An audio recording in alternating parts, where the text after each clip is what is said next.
Hey guys, welcome back to another one of my videos. Today we're going to talk about the difference between an outsourced testing team versus in-house testing team. Now, outsourced testing team meaning that you are working as a contractor for a different company for which you are doing only the testing efforts. So you may not even know how their development is done. You may know when the releases come out or stuff. You may be limited with information and so on, so on. In-house testing team meaning there's the full process, you're inside the ID process, the development process, the QA process, the handoff process, you're inside all of that. You're working only for this one company in-house team and you are working side by side with your colleagues working on the same cause. Without further ado, let's just jump into it and start going through the points and see what are the main differences. So first, let's start off with outsourced testing team. The first thing you're probably gonna run into is the location is just gonna be different. So the location can be all over the world, which means also that you possibly will be able to work remotely, especially if it's scattered all over different time zones. Now, if it's scattered all over different time zones, you will also probably get an odd working hours, which technically give you also flexibility to adjust, meaning that if you have to work earlier, you may take longer afternoons, or if you have to work later, you may start your day later. And yeah, this technically can give you some type of flexibility depending on where your projects are located at. Now, my next point is definitely that cultural differences may also come in play here. As you're working in some people overseas or somewhere else, there's a lot of different ways that certain regions communicate, or how their processes are managed, or how people execute their work. So you will get to learn how to, communicate with different cultures, how to get things done, just possibly in different ways. How, if you want to get something done, what you actually have to do, you will just learn to manage all of these situations and just learn to communicate and work in a team. So yeah, I know that I worked in different time zones for most of the projects and different cultures. Yeah, I really learned a lot by just communicating across all over the world and just learning along the way. So yeah, but it's definitely fun and definitely a great way to grow your communication skills. Now, communication-wise, a lot of the communication will probably happen digitally only. You may not even meet those people, maybe face-to-face. So it may also bring some challenges, sometimes delays in the responses, or if you learn to deal with it, you may just know when and what to ask or how to get things done. Again, cultural differences on the way that how you are communicating or trying to come across or bring certain points across, and then the delays in the responses. You may also learn some other ways how you can get your responses faster. So again, I don't really see these points as a cons.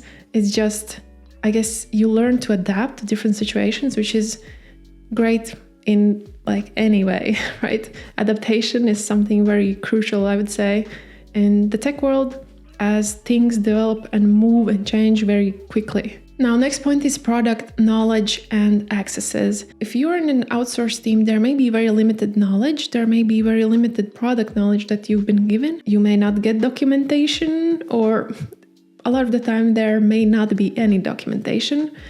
And access-wise, you may get very, very limited access.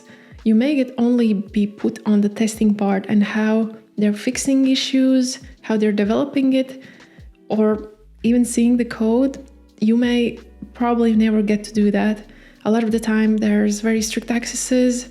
You won't be able to have one-on-one communication with developers, maybe only through Jira tickets, Jira comment section. And yeah, it very depends on the project, the security levels and whatnot. So yeah, you may have to learn basically everything on your own, and which is also actually a good thing, because you just learn to fend for yourself and you just get to learn quickly, right? But sometimes, of course, you do have documentations that you can use, and you are a lot of the time you may be also in charge of creating these documentations if they do not exist. outside of possibly test cases. It can really depend on your contract with that company. Accountability is my next point, as if you're working as an outsourced contractor, right? There may be difficulties with trying to be accountable for certain things, as if you don't have direct access or communication line with someone who is developing things or whatever, it may be very hard to pinpoint where the thing came from, the issue, and it may be a little bit harder to get to the source of the truth, what really happened, what was the cause. But most of the time you can do is just, report the issues and let them be known, and then they will do all of the investigation on their side on their own. But of course, then there are projects where you have free communication lines open with all of the parties, and you may get to the source easier. But on accountability part, a lot of the time you're just accountable for your testing efforts. So if you did miss something, for example, and something, went out to production, which was terrible, you will probably have to create either a report or be accountable for why you missed it, or what could have you possibly done somehow different. And you're just gonna have to go and try to explain on the testing efforts that you did and how it basically happened. So that's all you're gonna be able to do at this point. One example would be that, for example, no one told you that there's gonna be, some little change going out, and you've been only told that there's these only big things coming out. If you haven't been informed properly with everything that has been come out, you just will have hard time pinpointing what is actually the cause and how it all of a sudden broke, right? So with the limited accesses and possibly limited communications, it just may be hard to find out quickly what is the cause, and if you had possibly caught it earlier, if you would have done things differently. Next point is process within company and impact. There may be projects where you will get to do only what they have asked, and there will be projects where you, given some type of freedom to improve the testing process. But usually it's where you set things that they want you to do or your team to do. So you have to follow it, of course.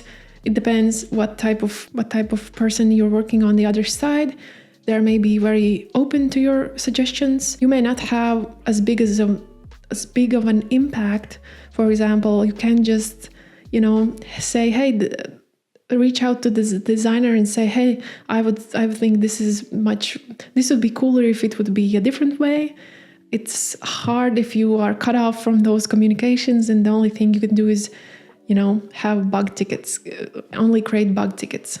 The whole part of being a QA is also just trying to improve the system, right? So when you're being outsourced, it may be harder to get improvements through. But it really depends again on what type of projects you get. You may be very lucky where you have been heard and people are asking for your opinion. And there may be cases where all they care is that you do the regression and that you give the report, and that is it. So it can vary literally all across the board here. So career growth wise, there may not be so much opportunity for you to grow in title wise, I'm saying. Depends in what phase you started the project in. If it's usually just there is already a team lead that has been put on the project, and then there's everyone else who will help out, who's usually just QA engineer, right? And so if there's already a team lead and you started just as a regular engineer, obviously you won't need 2 team leads, right? So there may be some limitations on the project that you started on. But if they do plan on expanding the team and having other different sort of teams like regression team and bug fix team or whatever, then of course you will have opportunity to grow. I want to preface once again that you can get very, very lucky with your projects, where you will have a lot of freedom to improve things, to make everything better, to grow the team, to help them grow. But you may also be stuck in a project where you don't have any say, no one listens to you, they just want you to do one set of things, and the way you started the project is probably how you're going to continue until whatever the contract date is. Now, my next point is mentorship. Usually when you start off in outsourced testing teams or companies, you have actually great mentorship there as a tester, as a QA engineer, because the company is literally focused only on testing. So their focus primarily is to be the best testing outsourced company ever, right? So they have to have good mentorships. They have to have some type of way to bring you on and teach you all of the essential skills that you will need to carry out the projects for clients, so your company would get paid.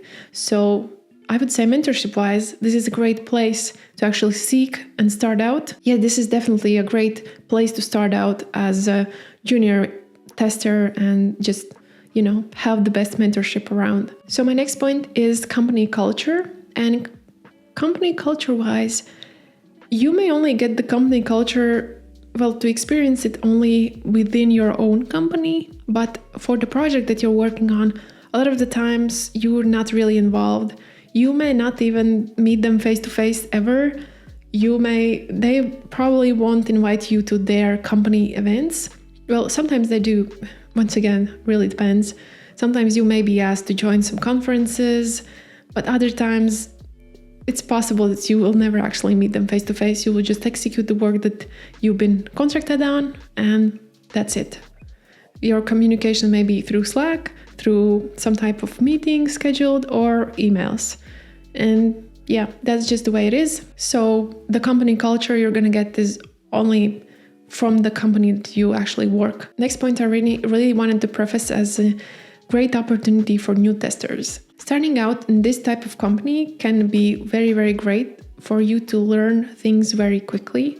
A lot of the time, they also provide some certifications as they want you, to stand out, to be qualified, so they can get you on more and more projects. That is one aspect of it. At the mentorship side, as I already discussed prior. Next is definitely that you may also have great opportunity to learn so much as a new person. If you are put in charge of a project, at some point, you are in charge of communicating with the client, which means you have to learn to communicate, creating different reports. Even if you have never done it before, you still have to figure it out on your own, or you have a lot of colleagues who do testing, so you may have to go and learn things that scare you. And I think that's amazing because it pushes you outside of your comfort zone and teaches you great skills that will help you later on. Then, if you're lucky also to get on multiple projects, you may schedule your day so different every day that depending on how many hours you're contracted for, you may never get even bored because you're always doing something on some type of a project. And of course, a lot of these companies also give opportunity for people without experience to start out, maybe as an internship, maybe as something else, but they let you start out and keep you on later on. So they do offer opportunity for someone who has no experience, which is amazing. And it's amazing that people are giving opportunity to new testers, right? Now, my next point is multiple projects.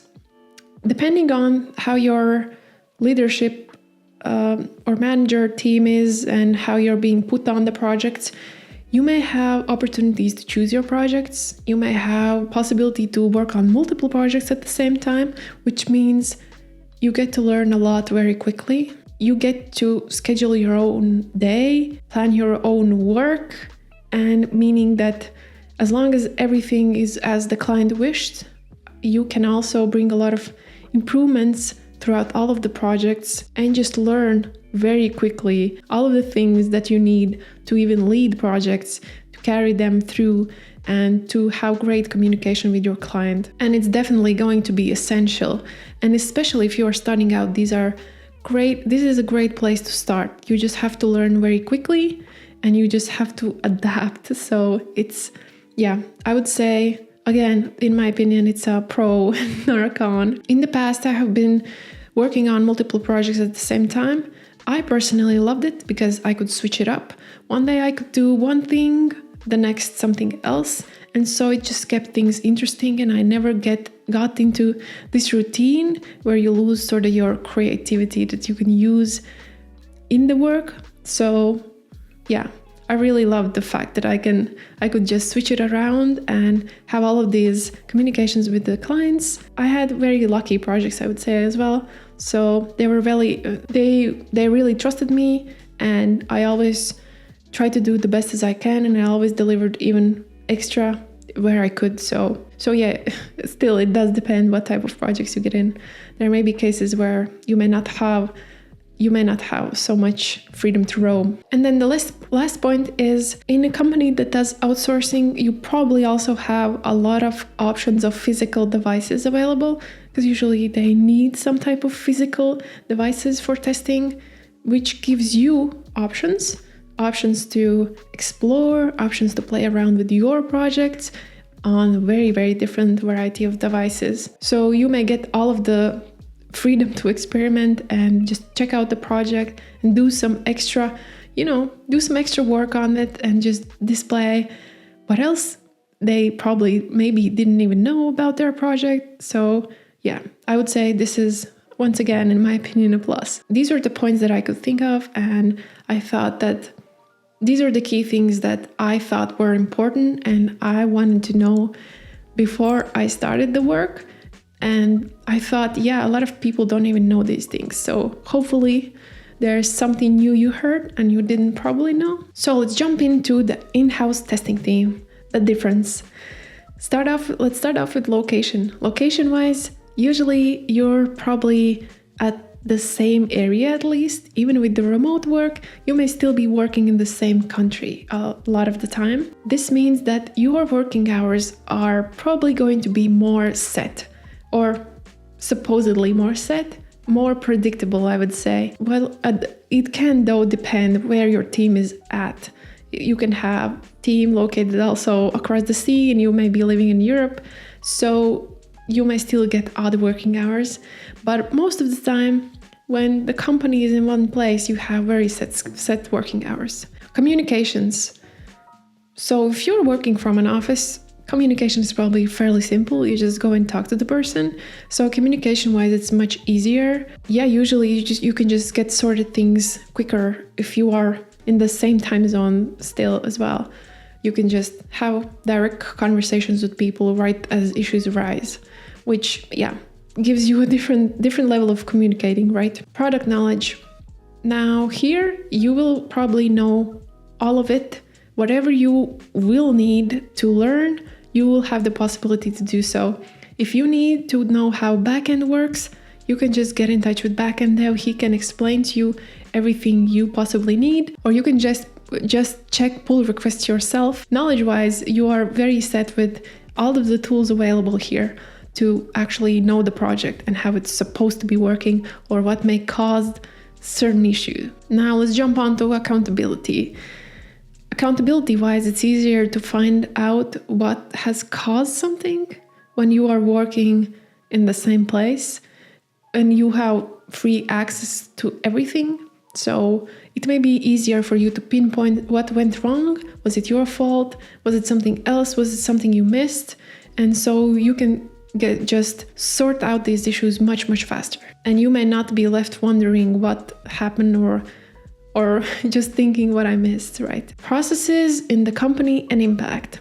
So process-wise, you can be very involved in all of the processes actually, and you are. And impact-wise, you have much, much bigger say in an in-house team than you have in an outsourced team. Well, depending on what type of project you have, but if you see something that sucks and you just want it to be better, you can reach out to the designer, you can reach out to someone from product, you can reach out to developer, you can reach anyone you need to make it happen. You can prove your point, you can just make it happen. Now imagine how amazing it is that you can make something better and you have the impact to do so with all of your team efforts. It's a different feeling than just being shut down and told just do this certain type of work and that's it. Next point is shared company culture. of course, when you are within the same company, you have the same events, you have the same, conferences you would want to attend, you have the same team buildings, and that is within your own company, and you are very involved, and it's a different type of bonding than it is when you are outsourced testing team. So you are not shut out, you are invited to everything, right? You can have team buildings with your teammates, or maybe some other teams you can join. All of the events are shared together, all of the amazing celebrations you are sharing together. So yeah, it's a different type of bonding experience you get with an in-house team. Now, next point is career growth. Usually on an in-house team, you have more flexibility or opportunity for growth. It may really depend, but usually there is always something you can discuss on what direction you could move into, which is something a bit different when you are being outsourced. So you can always have a chat with your manager and say, hey, I want to move up. What are the options? And you can just have this conversation.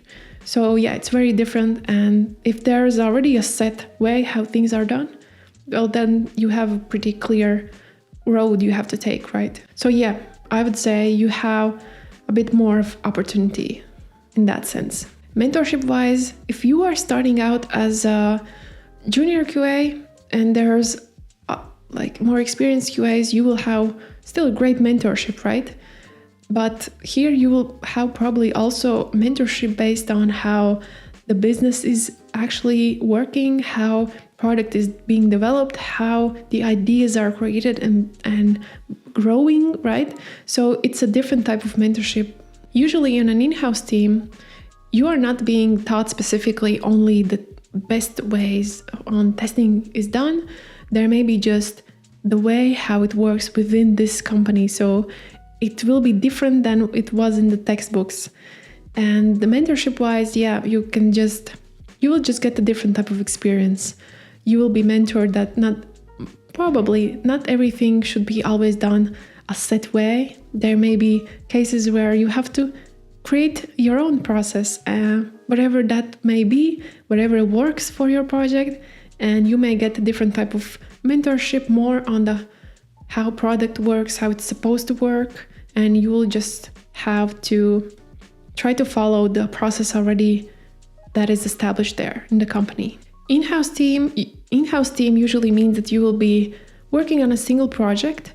Well, there may be still cases where the company is developing multiple things and you will be able to help out and so yeah, do work there.